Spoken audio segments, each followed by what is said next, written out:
What's up guys, Curtis here and welcome to a brand new episode of Overpriced vs Affordable. Today we have a massive partnership in Lionel Messi up against Rodrigo Palacio. Now, two absolutely massive, really epic players here. Lionel Messi obviously being the amazing Argentine, worth 1 million coins. So before we get stuck into it, I do quickly want to say, if you guys want the sort of coins to be able to afford players like this, check out cheaputcoins.com. There's links in the description down below. And if you use the promo code TheGamerCan, you get 5% off any orders over 100k.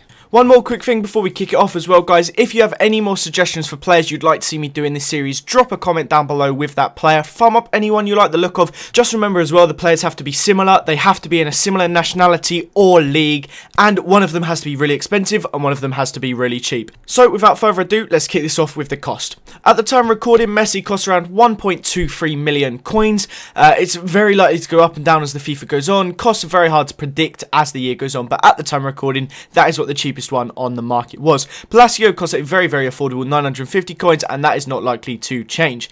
In terms of the quality and the value for money, I didn't actually find them to be as good as I'd originally expected. Messi just getting a 4-star quality, Palacio also picking up a 4-star quality, Messi getting a 3-star value for money, and Palacio getting a 4-star value for money. So interesting ratings there.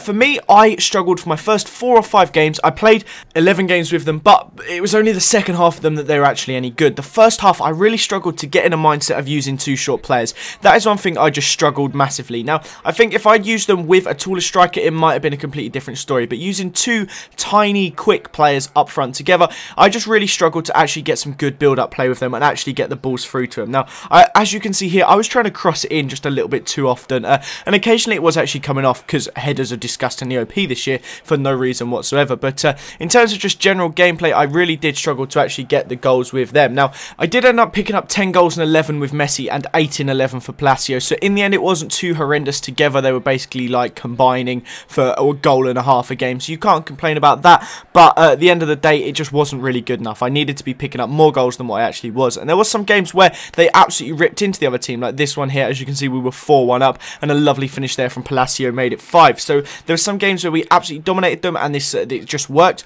But there was also some games where it really didn't work and I really did struggle. So that's definitely one thing I did find with the partnership of the two of them. Now, Messi has a high attacking work rate and medium defensive work rate. You can definitely see this is the case. He is always up there when you're playing balls through. He's always getting involved. He's really good at 1-2s and stuff. However, Palacio, being medium work rate wasn't as good as I hoped he would be. Now, this right there was a fantastic run. When he made the runs, he was brilliant. He has a tiny bit more strength than Messi, 4 extra strength, so it did actually feel a lot more noticeable than that. It could have something to do with him being 2 inches taller. I'm not entirely sure, but he did seem to be able to hold off players a little bit better than Messi did. But his runs were almost non-existent. When he put one through, when he did make a run, he was really decent, but when he didn't, it was a nightmare. And that for me is a big part of his medium work rates. He wasn't actually getting involved in the runs because he doesn't have a high attacking work rate, so he has no reason to really be going for it. So that for me was a massive problem. But as you can see there, Messi making fantastic 1-2s, and he's got the pace to beat almost any defender. As you can see there, takes out Vertonghen with ease, and his chips were sensational. They both have unbelievable finishing. Messi has 97 finishing, which is out of this world, whereas Palacio just has 86 finishing. So for me, the strength was a big disappointment in them. The lack of aerial threat as well was a massive disappointment. I feel like if you're going to stick someone with them, say, if you're doing a BBVA team, you could stick, for example, Diego Costa with them. Perhaps if you're going for Argentinian, someone like maybe Milito would be a fantastic partnership with them. Obviously, getting the strong links with a Palacio would be a great thing as well. But yeah, I feel that putting 2 of them together, 2 short players, or if they were to be a lone striker, it would not work whatsoever. But if you was to stick a tall striker with these 2, then I would rate them very highly. But this year, with strength and aerial ability being so key, I did find that to be of a bit of a letdown. But for these reasons, I have given Rodrigo Palacio the winner. Now, on their own, they're not worth anything. But when you stick them with someone good, like I keep saying, they'll be brilliant. But that does not make Lionel Messi worth 1.23 million.